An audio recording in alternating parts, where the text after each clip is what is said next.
Tiffany, a truck this size like the one behind me can cause a lot more damage than, let's just say, the average size car. That's why the state Supreme Court is making the penalties a lot harsher for the people who get behind the wheel, even if they're only slightly above the legal limit.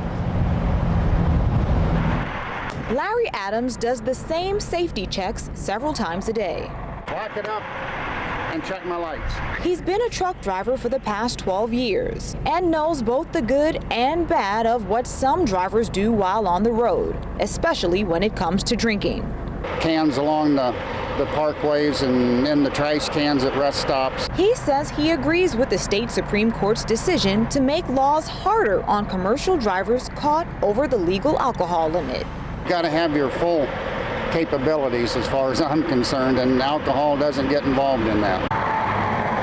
The court ruled Friday that the DOT can suspend commercial driver's licenses even if the driver is just slightly over the .04 legal limit, half the limit for other drivers. There's no occasion, there's no reason to consume alcohol and then operate an 80,000-pound semi going up and down the roads. Law enforcement says it's rare to see a drunk truck driver, but when they do, the penalty is harsh. No matter what, you're going to lose your commercial driver's license for a year.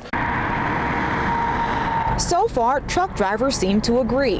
I don't think anybody should be drinking and driving one of these things. Especially with all the other dangers that come with driving a truck for long hours at a time. Fatigue and lack of sleep. You just got to be on top of everything.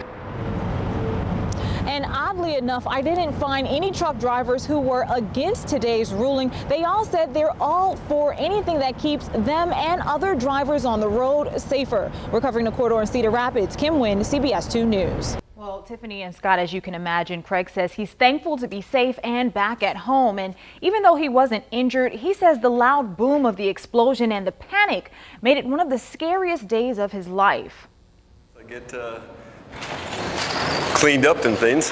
Craig Brophy has never been happier to be back in Cedar Rapids. Yeah, it's good to be back home. Everything seems to be normal here. Compared to what you just came from. Right, yes. With each step, he remembers the close call he just escaped. All I heard was the two explosions. He crossed the finish line just 19 minutes before explosives went off at the Boston Marathon. Pandemonium broke out and we knew that something very bad had happened. Leaving his wife, Joyce, and children back at home in panic. And I couldn't get an answer.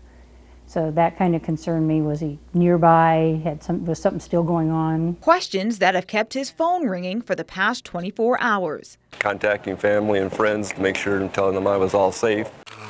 Well, that probably isn't that exciting there.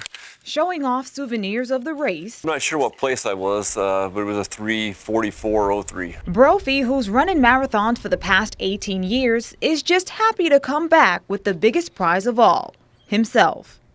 Just a good feeling to be back home.